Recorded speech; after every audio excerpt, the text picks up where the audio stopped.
Well, hello traders and investors. I'm L.A. Little and this is your daily NeoTA wrap. We take a look at these markets. We're doing it from a neoclassical perspective, meaning each time we look at the markets and ask ourselves what happened today and what does it tell us about the coming ones. I do a show 4 times a week every Monday through Thursday. It's broadcast at or before 10 o'clock Eastern Time, archived on YouTube. It's under the channel L.A. Little.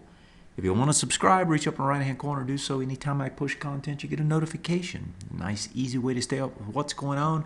And you definitely want to stay up with what's going on because things are about to start cooking one more time. If we look at the indexes today, we actually had some selling. You had it across the board. It was not only in the domestic issues. We saw some selling across the board elsewhere as well. It was in Germany. It was in Hong Kong, right? You've got the Nikkei down. You got Germany down.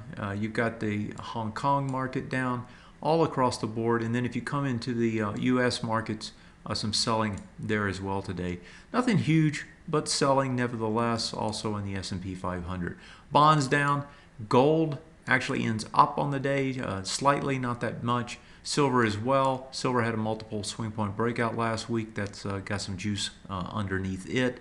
It's going to try to probably push higher.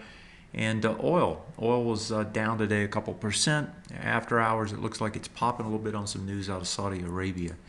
If we move over to the charts and take a look at those, right? We're coming into the Fed meeting, coming into the Bank of Japan meeting. Both of those take place on Wednesday. Fed during the afternoon. Bank of Japan, they don't actually set times. Probably won't happen until late that night sometime, our time. We've also got Apple earnings on Tuesday, and that's going to be a big one. There's of course, other big earnings reports this week, Apple being the largest, but you've got Amazon, you've got others. So it's not as if there's going to be a dearth of news this week. In fact, there's going to be a lot, and that is probably going to move the market. Now, what is it doing in the meantime, right? And here's the S&P 500. It's trying to come back into the swing point high, and that would be a bullish retest regen. That swing point high, if you want to go through the neoclassical here, is 2075.07. You came back in once before, 2073. You got into it, you did a retest and a regenerate, and so you regenerate higher. Now you're coming back in the second time. The first time back, your percentages are not too bad. Second time back, they're a little worse. And in this case, they're actually about a coin flip. Again, 2075, where we're at today, 2077. So you're not quite back into it. I would think that it's going to try to do it tomorrow. You got two long tails, little dojis.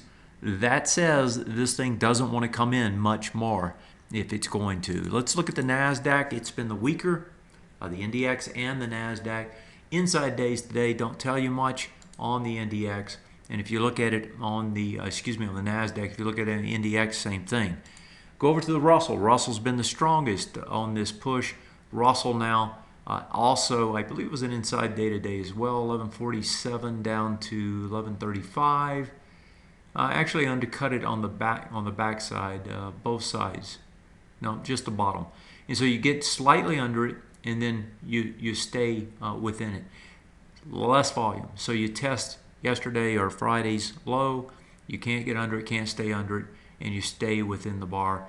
And so, if I'm looking at the indexes itself, the only one really saying anything tonight, at least on the daily time frame, is the S&P 500, and that's saying, hey, I'm not ready to give it up. And is that new or not? Same thing we've heard for I don't know how long now. And it just same story over and over and over, and you wonder when the story might change. But it doesn't pay to try and make the story change. You just got to keep watching it and waiting and being patient. If we go overseas in particular, I want to go to Europe because Europe is the key market. You got a swing point high, you broke here, you broke it. You got 4, 5 bars trying to come back to it. If you don't get back into it within the next bar, you're going to have 6 bars on the breakout. 6 bars says your probabilities go up quite a bit that it will hold, and it will probably hold the higher end of that high. So Germany is setting up to actually hold on the retrace and attempt to regenerate back to the top side. If Germany's wanting to do that, that probably gives us some sort of a clue about what the euro is going to do, and that means that the euro is probably going to try to work lower, not higher. And if that's the case, then the dollar is going to try and work higher, and ringing that back around, that says that the Fed is probably going to talk a little bit more hawkish this time. Surprise, surprise, right? They'll say what they need to say when they need to say it. They don't give a damn whether or not it's the truth. It's all funny numbers anyway, right? I mean, they're kind of ad-libbing this as they go. Of course, it's quote-unquote data dependent, which means I don't know what the hell I'm doing, but we'll leave that story for another day. Here's the CAX. CAX coming back into the Draghi bar. It's into it, and it's going to probably push a little bit lower, maybe about 4,500 or so, it looks like there. And let's go look at Switzerland, because Switzerland's starting to make a move as well. Switzerland pushed up back into the swing point high doing the retest regen. Now this is a big bar, and when I'm talking about retest regens, you know what I'm talking about is I'm talking about the prior swing point high and its low. Now in this case you actually have some others too. You actually have this one here as well. And so as it pulls back in, it should find support. If it's going to regenerate back higher, it should find support at least into this area. So that's where you want to look at it on the Swiss market. If we go over to Asia, again I was talking about the Nikkei taking it on the chin. Got over, back under, less volume. This one's going to pull back in and also try to do a retest regen. Now again, we got Bank of Japan, so we're going to have to see what they come up with their lovely markets over there, what they're going to come up with to try to push them higher. They're already buying equities. They've already got negative interest rates. They've got QE out the bazoo, right? Like 450 GD, 450 times debt to GDP. Things are just wacky as can be in Japan. It's the most extreme case out there right now. And it looks to me like they're going to double down again and try to push this market one more time. And I guess if they're buying all the equities down here and they're pushing it up, maybe they'll sell some and make some profits, huh? What do you think? The Bank of Japan itself. I don't know, folks. It's getting kind of ridiculous as to what's happening. Let's pull over the weekly, though, because the weekly really is the story. Swing point high here, 17,886. It doesn't mean much to me until it gets over that price point. So we'll see how that one plays out. Let's go to the Hong Kong market, because the Hong Kong market was actually over, or not over and under, but down last night. No volume. Just looks like consolidation. You got a nice big push here. The problem with the Hong Kong market we've talked about before is this prior swing point low, 21,530. Last week, 21,467. So it still hasn't gotten over it, stayed over it. So it's still a bearish retest attempting to regenerate lower. And we may see some fireworks tonight. Or not tonight, but tomorrow night with the Fed the next day. Let's see what else we got here. So that's the Asian markets. That's the European markets. I was alluding to the Ox markets, not the bonds, but the currencies themselves. I want to come to the dollar because this is, the currencies are going to be a story this week. So if we pop this to a weekly, right, this swing point low still could get tested, 24.20. So if you're trying to go long the dollar, just be aware that that's the key mark. That's the key mark because that's the demarcation of this range that's in effect here. And if it holds this range and starts to push back to the top side, then we're going to see some pressure on things that depend on a weaker dollar. And so that's going to be the real key here. And as I was saying, the euro, actually the European market, makes me think that the euro is going to try to trade down, not up. And if we go to the euro on the weekly, really not much there. And it's still range bound here. So for whatever reason, that's the way that one looks to be setting up given the German and the CAX markets. And so if I'm thinking the euro wants to push higher, that potentially going to push the dollar down. The euro pushing lower is going to push the dollar higher. And if I go over to the currency, the yen, now the yen has come back to do a retest regen off this swing point high. Low there's 8,663. Got into it, got underneath it, popped back over it. Got a little of a push today, but it's a doji.